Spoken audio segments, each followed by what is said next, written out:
$14.3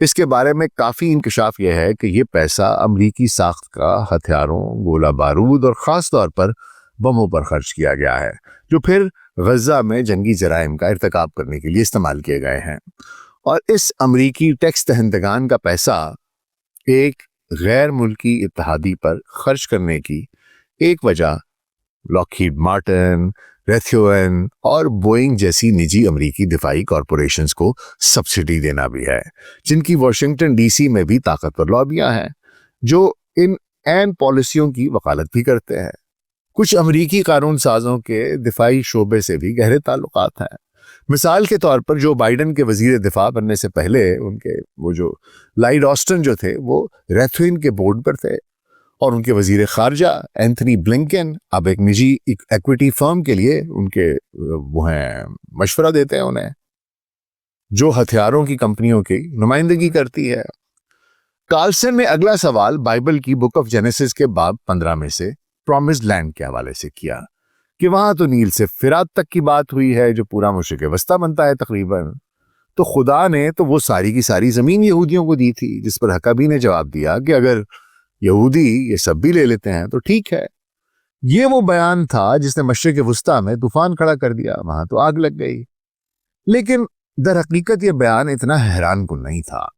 حقابی نے گریٹر اسرائیل کی بات کی ہے، جس میں نہ صرف مغربی کنارے اور غزہ بلکہ مصر، اردن، عراق، لبنان اور شام اور سعودی عربیہ کے کچھ حصے بھی شامل ہیں۔ یہ کبھی ایک انتہائی دائیں بازو کا نظریہ ہوا کرتا تھا، لیکن اب یہ مرکزی دھارے کی اسرائیلی سیاست کا حصہ ہے۔ اور ابھی گزشتہ سال نتن یاہو نے ٹی وی کے اوپر ایک انٹرویو کے دوران اس کا نقشہ دکھا کر کہا کہ جناب یہ گریٹر اسرائیل ہے اور میں اس میں ایمان رکھتا ہوں۔ تو یہ بات کوئی اتنی اچنبے والی نہیں ہے کہ حقابی نے یہ بات کی ہے، لیکن اس سے مشرق وسطیٰ میں آگ لگ گئی۔ اب اس کے جواب میں ایک مشترکہ بیان تمام اسلامی ممالک کی جانب سے جاری ہوا ہے، جو کہ عمان سے 22 فروری 2026 کو جاری ہوا ہے، جس میں کہ اردن، متحدہ عرب امارات، انڈونیشیا، اسلامی جمہوریہ پاکستان، بحرین، ترکیے، سعودی عرب، شام، سلطنت عمان، فلسطین، قطر، کویت، لبنان، مصر، اس کے علاوہ عرب لیگ، OIC جو ہے، اور جو آپ کی GCC ہے، خلیجی تعاون کونسل، ان سب کے ساتھ مل کر اسرائیل میں امریکی سفیر کے بیانات کی شدید مذمت اور گہری تشویش کا اظہار کیا گیا ہے۔ اور کچھ چیدہ پوائنٹس جو اس میں مینشن کیے گئے ہیں وہ میں آپ کی خدمت میں پیش کیے دیتا ہوں۔ مثال کے طور پہ پہلا نقطہ یہ تھا جناب کہ ایسے خطرناک اور اشتعال انگیز ریمارکس کو ممالک کی قطعی تردید قرار دیا جو بین الاقوامی قوانین کے اصولوں اور اقوام متحدہ کے چارٹر کی صریح خلاف ورزی ہیں اور خطے کی سلامتی اور استحکام کے لیے ایک سنگین خطرہ ہیں۔ ان بیانات کو امریکی صدر ڈونلڈ جے ٹرمپ کے پیش کردہ ویژن سے براہ راست متصادم قرار دیا، جو فلسطینی عوام کو اپنی آزاد ریاست کی ضمانت دیتا ہے۔ اس بات پر زور دیا کہ یہ منصوبہ رواداری اور پرامن بقائے باہمی کو فروغ دینے پر مبنی ہے، اور حقابی کے دوسروں کی زمینوں پر کنٹرول کو قانونی حیثیت دینے کی کوشش کرنے والے ریمارکس امن مقاصد کو کمزور اور کشیدگی بڑھانے کے مترادف ہیں۔ اور اس کے علاوہ اس بات کی تصدیق کی کہ اسرائیل کا مقبوضہ فلسطینی علاقے یا کسی بھی دیگر مقبوضہ عرب زمینوں پر کوئی حق نہیں ہے۔ مغربی کنارے کو ضم کرنے یا اسے غزہ پٹی سے الگ کرنے کی کسی بھی کوشش کو سختی سے مسترد کیا گیا۔ مقبوضہ فلسطینی علاقے میں آباد کاری ان کی جو سرگرمیاں ہیں ان کی توسیع کی شدید مخالفت کی اور عرب ریاستوں کی خود مختاری کے لیے کسی بھی خطرے کو قطعی طور پر مسترد کر دیا۔ خبردار کیا کہ اسرائیل کی توسیع پسندانہ پالیسیوں اور غیر قانونی اقدامات کا تسلسل خطے میں تشدد اور تنازعات کو مزید بڑھائے گا۔ فلسطینی عوام کے حق خود ارادیت اور 4 جون سن 1967 کی سرحدوں پر اپنی آزاد ریاست کے قیام اور تمام عرب زمینوں پر قبضے کے خاتمے کے لیے اپنے ممالک کے غیر متزلزل عزم پر زور دیا۔ اب یہ تو ان کا ایک خط ہو گیا جو انہوں نے اپنا رد عمل دیا۔ دراصل مائک حقابی خود کو اسرائیل کے پہلے انجیلک سفیر اور ایک مسیحی صہیونی کے طور پر بیان کرتے ہیں۔ حقابی جیسے بہت سے مسیحی صہیونی ڈسپنسیشنلزم کے نظریے کو مانتے ہیں، جو گریٹر اسرائیل کے قیام کو بائبل کی پیشگوئی کا حصہ سمجھتے ہیں، جو یسوع مسیح کی دوسری آمد اور دنیا کے خاتمے کا باعث بنے گی۔ ان کا ایمان ہے کہ مسیح علیہ السلام تمام سچے مسیحیوں کو لے کر آسمانوں پر چلے جائیں گے اور باقی انسانیت زمین پر فنا ہو جائے گی اور یا ان کو جہنم میں ڈال دیا جائے گا۔ حقابی ایسے متضاد، اسرائیل نواز اور فلسطینی و عرب مخالف بیانات پہلے بھی دیتے رہے ہیں، جو بطور ایک سفارتکار ان کے کردار کی عکاسی کرتے ہیں۔ جیسے وہ کہتے ہیں کہ مغربی کنارے جیسی کوئی چیز نہیں ہے، یہ یہودیہ اور سامریہ ہے۔ بستی جیسی کوئی چیز نہیں ہے، وہ جو انلیگل ان نے بستیاں بنائی ہیں، کہتے ہیں کمیونٹیز ہیں، محلے ہیں یا شہر ہیں۔ پھر کہتے ہیں قبضے جیسی کوئی چیز نہیں ہے۔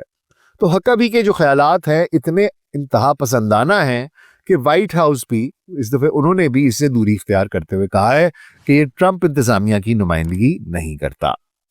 لیکن معاملہ کچھ یوں ہے کہ حقابی اکیلے نہیں ہیں، بہت سے امریکی حکام اور قانون ساز ایسے ہی خیالات کے مالک ہیں، جیسے ٹیکسس کے سینیٹر ٹیڈ کروز سے لے کر جو وزیر ہیں دفاع کے یا جنگ کے پیٹ ہیگزت تک۔ یہ لوگ غزہ میں اسرائیل کے اقدامات کے لیے امریکہ کی اندھی حمایت پر زور دے رہے ہیں اور فوج اور اس کے فوجیوں دونوں کو انسانیت کے خلاف جرائم کے لیے جواب دہ ٹھہرائے جانے سے بچانے کی کوشش کرتے ہیں۔ گو کہ اس انٹرویو نے بہت غم و غصے کو جنم دیا ہے، لیکن حقیقت یہ ہے کہ مائک حقابی نے ٹکر کارلسن کو جو بتایا وہ اس کی ایک جھلک ہے جو اکثر یہ طاقتور سیاسی شخصیات بند دروازوں کے پیچھے کہا کرتی ہیں۔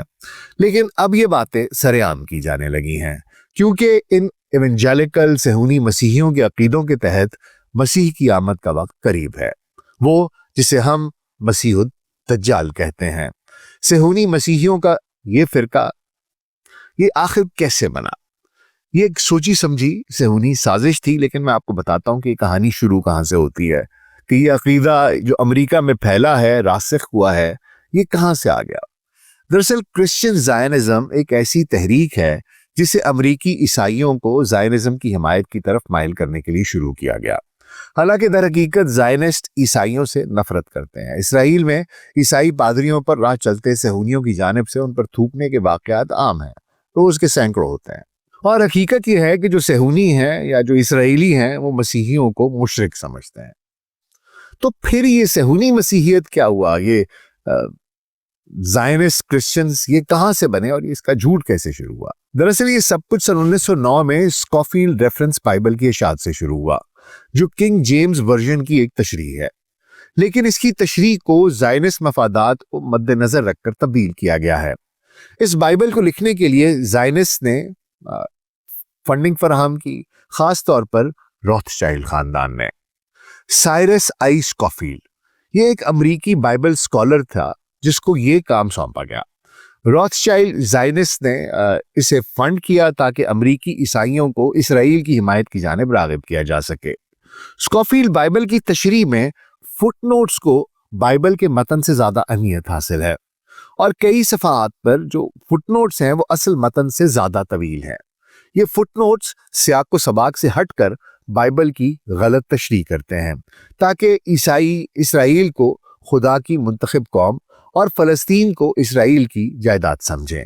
مثال کے طور پر جو بک آف جینیسس ہے، پیدائش کی کتاب، اس کے باب 12 میں جہاں اللہ سبحانہ تعالیٰ حضرت ابراہیم علیہ السلام سے کہتے ہیں کہ میں تجھے ایک عظیم قوم بناؤں گا، فٹ نوٹ کہتا ہے کہ خدا نے حضرت ابراہیم علیہ السلام کی اولاد کو غیر مشروط برکات کا وعدہ کیا جو اسرائیلی قوم کو ایک مخصوص علاقہ ہمیشہ کے لیے دے گا، لیکن اصل متن میں یہ نہیں ہے۔ اللہ سبحانہ تعالیٰ حضرت ابراہیم علیہ السلام سے فرماتے ہیں کہ اس ملک میں جاؤ جو میں تمہیں دکھاؤں گا۔ اس میں حضرت اسرائیل یعنی حضرت یعقوب علیہ السلام کا ذکر ہی نہیں ہے، کیونکہ وہ تو اس وقت تک پیدا بھی نہیں ہوئے ہوئے تھے۔ اب اسرائیل تو حضرت یعقوب کو کہتے تھے، تو حضرت یعقوب تو ابھی پیدا بھی نہیں ہوئے ہوئے، تو وہ تو حضرت اسحاق کے آگے سے بیٹے ہیں، نہ ابھی ان کا نام و نشان نہیں ہے، لیکن ان کا ریفرنس دیا جا رہا ہے۔ پھر یہ تشریحات وقت سے پہلے جیول کا لفظ استعمال کرتی ہیں، یہودا کا لفظ استعمال کرتی ہیں۔ اب یہودا جو ہیں وہ آگے سے ان کے پوتے ہیں، حضرت اسرائیل کے بیٹے، چوتھے بیٹے تھے جن کا نام یہودا تھا، جو اس وقت موجود ہی نہیں تھے۔ اسی طرح بک آف جینیسس کے باب 15 میں نیل تا فرات کی زمین کا تذکرہ کیا گیا ہے، جس کی کہ غلط تشریح کی گئی ہے۔ بڑی چالاکی سے عیسائیوں کی مذہبی عقیدت کا فائدہ اٹھایا گیا ہے، اور فٹ نوٹس یہ کہتے ہیں کہ جو ابراہیم علیہ السلام کی اولاد کو برکت دے گا وہ برکت پائے گا، اور جو ان پر لعنت بھیجے گا ملعون ٹھہرے گا۔ یہ عیسائیوں کو اسرائیل کی حمایت پر خدا کی برکت اور مخالفت پر اللہ کی لعنت اور عذاب سے ڈرانے کے لیے ہے۔ تو حضور ہوا یہ کہ یہ اسکوفیلڈ صاحب جو ہیں، انہوں نے یہ پوری کی پوری بائبل کی نئی تشریح لکھ دی، اور آکسفورڈ یونیورسٹی پریس نے یہ اسکوفیلڈ بائبل جو ہے اس کی بڑے پیمانے پر اشاعت کر دی، اور امریکہ میں اسے چرچز میں پاسٹرز کو اور سیمینریز میں پڑھایا جانا شروع کر دیا۔ پاسٹرز نے اسے مزید آگے پھیلایا اور پھر یہ خود کار پروپیگنڈا بن گئی۔ یہ تحریک ڈسپنسیشنلزم پر مبنی ہے، جو بائبل کو مختلف ادوار میں تقسیم کرتی ہے اور یہودیوں کی فلسطین میں واپس آبادکاری کو مسیح کی واپسی سے مشروط قرار دیتی ہے۔ آج بھی 40 سے 50 ملین امریکن ایونجیلیکل عیسائی اس پر یقین رکھتے ہیں، جو امریکی خارجہ پالیسی کو متاثر کرتے ہیں۔ یہ امریکی فوجیوں، ڈونیشنز اور سیاسی حمایت کو اسرائیل کے لیے استعمال کرتے ہیں۔ حالانکہ زائنسٹ عیسائیوں کو نفرت کی نگاہ سے دیکھتے ہیں، ان کو مشرک سمجھتے ہیں، ان پر تھوکتے ہیں۔ یہ ایک چال تھی جس سے امریکی مسیحیوں کی مذہبی عقیدت کو سیاسی مقاصد کے لیے استعمال کیا گیا، اور آج بھی کیا جا رہا ہے، اور حقبی ایسے ہی ایک زائنسٹ کرسچن ہے۔ اچھا حضور، گو کہ یہ جھوٹ ہے، لیکن اگر ایک لمحے کے لیے اگر یہ فرض بھی کر لیا جائے کہ یہ دعویٰ درست ہے کہ اللہ سبحانہ تعالیٰ نے اس سرزمین کا وعدہ حضرت ابراہیم علیہ السلام اور ان کی اولاد یا جو سیمائٹس ہیں، جو سامیے ہیں، سامیوں سے کیا ہوا تھا، تو سوال یہ پیدا ہوتا ہے کہ یہ جو موجودہ صہیونی ٹولہ جو اسرائیل کی اکثریتی آبادی ہے اور حکمران ہے، کیا وہ واقعی حضرت ابراہیم کی اولاد اور سیمائٹس ہیں؟ دیکھنے کی تو یہ بات بھی ہے کہ چلو اگر وعدہ ان سے کیا تھا تو یہ واقعی ان کی اولادیں بنتے بھی ہیں کہ نہیں بنتے ہیں۔ اس کے لیے ہمیں کچھ صدیاں پیچھے جانا پڑے گا، جب سمیر یعنی کہ سمیریا کی قدیم ثقافت اور اس کا بت پرستانہ مذہب، یہاں سے لوگوں نے ہجرت کی، نکلے، اور یہ شمال مغرب میں بابل کی طرف پھیلے، اور پھر مزید مغرب کی طرف یہ اس علاقے تک پہنچ گئے جسے اب ہم کنان کہتے ہیں، فنیشیا کے نام سے اس وقت جانا جاتا تھا، اس طرف چلے گئے۔ یہ گروہ شام، اردن، لبنان، فلسطین میں جا کر آباد ہو گئے، اور یہاں پر وہ اپنے بتوں کی پرستش کرتے رہے۔ ان کی وہاں پر بنی اسرائیل کے ساتھ جھگڑے چلتے رہے، کیونکہ یہ بال اور دیگر بتوں کی پرستش کرتے تھے ابلیس کے، جن کے بارے میں نے گزشتہ ہفتے ویڈیو میں بھی آپ کو بال کے بارے میں بتایا، اور یہ لوگ کس طریقے سے بنی اسرائیل سے جھگڑتے تھے۔ اب ان کا ایک دوسرا گروہ بھی تھا۔ اس گروہ نے سمیر سے نکل کر مزید شمال کی طرف کے علاقے اس طرف کو ہجرت کی، جسے ہم اب یہ آپ کا یوکرین اور جنوبی روس کا علاقہ کہتے ہیں، بحیرہ اسود اور بحیرہ کیسپین کے درمیان۔ وہاں انہوں نے خضر کا نام اپنا لیا، اور اپنے نئے وطن کو اپنے آباء و اجداد کے نام پر مملکت خضریہ یہ کہنا شروع کر دیا۔ اب جو خضر بادشاہت ہے یہ 8 لاکھ مربع میل پر پھیلی ہوئی تھی، انہیں خزار کہتے تھے، خزارینز، اور یہ جو بادشاہت ہے 8 لاکھ مربع میل پر پھیلی ہوئی تھی۔ اس زمانے میں وہاں روس کے دوسرے ممالک نہیں تھے، اور یہ جو خزاری بادشاہ تھی یہ پورے یورپ کا سب سے بڑا ملک ہوا کرتا تھا، اتنا بڑا اور اتنا طاقتور کہ جب دوسرے بادشاہ جنگ پر جاتے تھے تو خزار انہیں 40,000 افواج کرائے پر دیا کرتے تھے۔ خزر کے بادشاہ جوزف خاقان نے قرطبہ کے خلیفہ کے وزیر خارجہ حسدائی ابن شپروڈ کو ایک خط نے وضاحت کی کہ ان کے لوگ نوح کے بیٹے یافت کی براہ راست اولاد تھے۔ اب یہاں کچھ چیز سوچنے والی ہے، ٹھیک ہے؟ اسلامی روایات کے مطابق حضرت نوح علیہ السلام کے 4 بیٹے تھے، سام، حام، یافت اور کنان یا یم، یعنی کہ جنہیں شیم، ہیم، جیپت اور کنان کہتے ہیں۔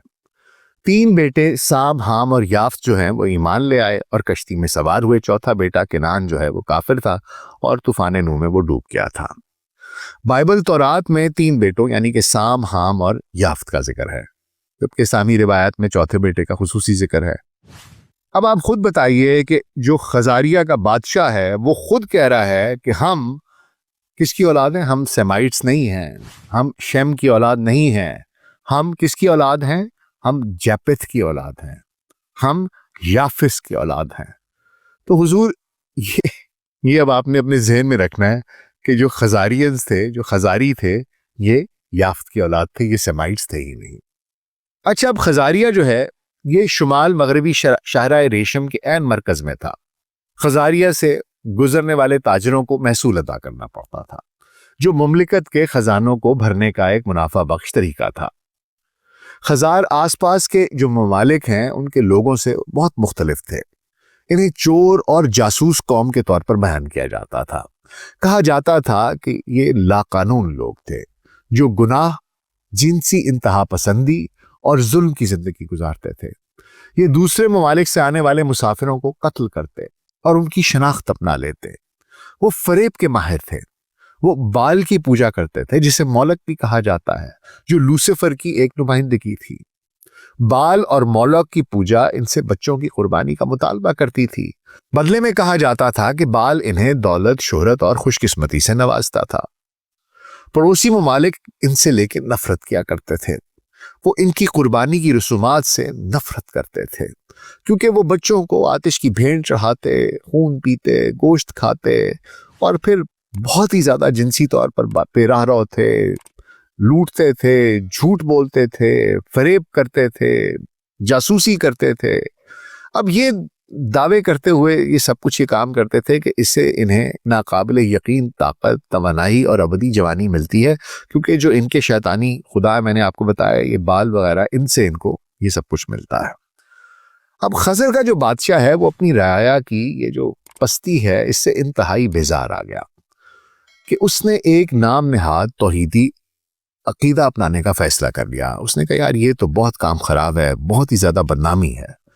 اب یا تو عیسائیت یا اسلام یا آج کل جسے ہم یہودیت کہا جاتا ہے، یہ دراصل آپ یاد رکھیے کہ یہ جو یہودیت ہے نا، یہ تلمودیت ہے، کیونکہ یہ تورات سے زیادہ تلمود کی تعلیمات کو مانتے ہیں، جو صدیوں بعد ان کے ریبائز کی تحریر کردہ کتاب ہے اور الہی فرمودات سے بہت مختلف ہے۔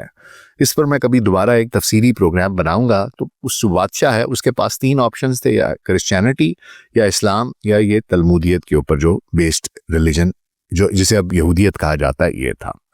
تو خیر وہ جو بادشاہ ہیں خضر کے، انہوں نے اس نے ایک نام نہاد یہودیت جو ہے اس کا انتخاب کر لیا، اور وہ ریاستی مذہب بھی بن گیا۔ پھر اس کے بعد یہودیت یہ جو انہوں نے بنائی جو تلمودیت ہے، اس نے ریبائز بلائے اور تلمودی اسکول قائم کیے، جن میں ان ریبائز نے تلمود کی تعلیمات پھیلائیں۔ 8 لاکھ مربع میل اور شاید 10 سے 20 ملین لوگوں نے ان عبادت گاہوں اور اسکولوں میں تعلیم حاصل کی، اور یہ سب وہ بن گئے جنہیں ہم آج کے یہودی کہتے ہیں۔ ان میں سے کوئی بھی ایسا نہیں تھا جس کے آباء و اجداد نے کبھی مقدس سرزمین پر پیر بھی دھرا ہو۔ یہ لوگ بعد میں پورے مشرقی یورپ میں پھیل گئے۔ ان میں سے طاقتور ترین نے اپنے پرانے دیوتاؤں یعنی بال کی عبادت جاری رکھی اور اپنا ایک الگ فرقہ بنا لیا، جسے ہم آج صہیونیت یا زائنزم کہتے ہیں۔ آج اسرائیل کی بیشتر آبادی انہی خزاری صہیونیوں کی ہے، جو حضرت ابراہیم علیہ السلام کے بیٹے سام نہیں بلکہ یافت کی اولاد ہیں۔ یہی وجہ ہے کہ اسرائیل میں ڈی این اے ٹیسٹ کرانے کے لیے، یہ آپ کو میں بڑی ایک انٹرسٹنگ بات بتاؤں کہ اسرائیل میں اگر آپ نے ڈی این اے ٹیسٹ کرانا ہے تو آپ کو پہلے حکومت کی اجازت درکار ہوتی ہے، کیونکہ یہ وہاں پر ممنوع ہے۔ وجہ کیا ہے؟ کیونکہ اگر آپ نے کرا لیا تو اس سے آپ کے آباء و اجداد کی حقیقت جو ہے وہ آشکار ہونے کا خدشہ ہے۔ حقیقی سامیوں یا سیمائٹس میں سے کچھ نے جو حقیقی تھے، کچھ نے مسیحیت اختیار کر لی تھی اور اکثر نے اسلام قبول کر لیا تھا، اور بہت کم جو ہے وہ یہودیت پر قائم رہے، لیکن وہ جو حقیقی یہودیت تھی ان میں سے کسی نے بھی یہ مذہب زائنزم اور یہ جو صہیونیت ہے اس کو اختیار نہیں کیا۔ تو پھر اگر یہ وہ لوگ نہیں ہیں تو یہ صہیونی کون ہے؟ یہ وہی بال اور ابلیس کی پوجا کرنے والے خزاری ہیں، جو اپنے جھوٹے مسیح الدجال کے آنے کی تیاری کر رہے ہیں، جس کی آمد سے قبل گریٹر اسرائیل، ہیکل سلیمانی کی 30 دفعہ تعمیر، ریڈ ہائفر کی قربانی، اور اس کے بعد کا پوری دنیا پر حکومت کرنے کے لیے لازم ایک واحد نظام، اس سب پر کام کیا جا رہا ہے۔ یہ سب اسی کی کڑیاں ہیں، اور اسرائیلی زائنس اور حقبی جیسے مسیحی زائنس مل کر اسی لیے کام کر رہے ہیں۔ یہ حضور ان کی ساری حقیقت ہے اور یہ ساری کہانی ہے۔ آپ کا اس بارے میں کیا خیال ہے؟ کامنٹس میں ہمیں ضرور بتائیے گا۔ اپنا بہت خیال رکھیے گا۔ شکریہ اور اللہ حافظ۔